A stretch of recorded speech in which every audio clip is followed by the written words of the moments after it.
কম প্রত্যাশা, কম হতাশা এবং অধিক প্রশান্তি। এটাই হলো জীবনে আনন্দে থাকার সহজ সূত্র। কখনো কখনো জীবন কষ্টদায়ক হয়ে ওঠে মানুষ আমাদের সাথে ভুল করছে বলে নয়, বরং আমরা অনেক বেশি প্রত্যাশা করে ফেলি।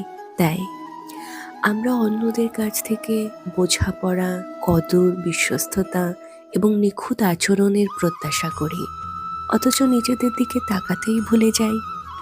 প্রকৃত আত্মবিশ্বাস এবং শান্তি ঠিক তখনই অনুভূত হয় যখন আমরা এই প্রশ্ন করা বন্ধ করি যে ওরা কেন আমার সাথে এমনটা করলো, বরং এর পরিবর্তে প্রশ্ন করি যে এই অভিজ্ঞতা থেকে আমি কি শিখতে পারি বা কি শিখতে পারলাম।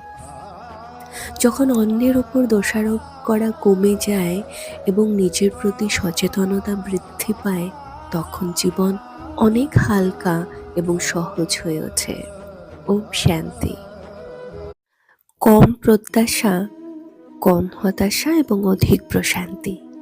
এটাই হলো জীবনে আনন্দে থাকার সহজ সূত্র।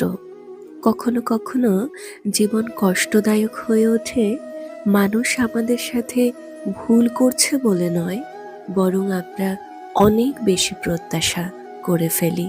তাই আমরা অন্যদের কাছ থেকে বোঝাপড়া, কদর, বিশ্বস্ততা এবং নিখুঁত আচরণের প্রত্যাশা করি, অথচ নিজেদের দিকে তাকাতেই ভুলে যাই।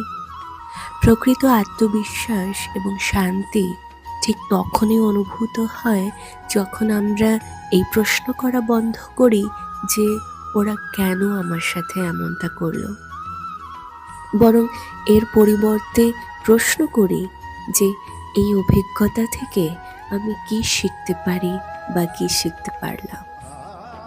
যখন অন্যের ওপর দোষারোপ করা কমে যায় এবং নিজের প্রতি সচেতনতা বৃদ্ধি পায়, তখন জীবন অনেক হালকা এবং সহজ হয়ে ওঠে। ওম শান্তি।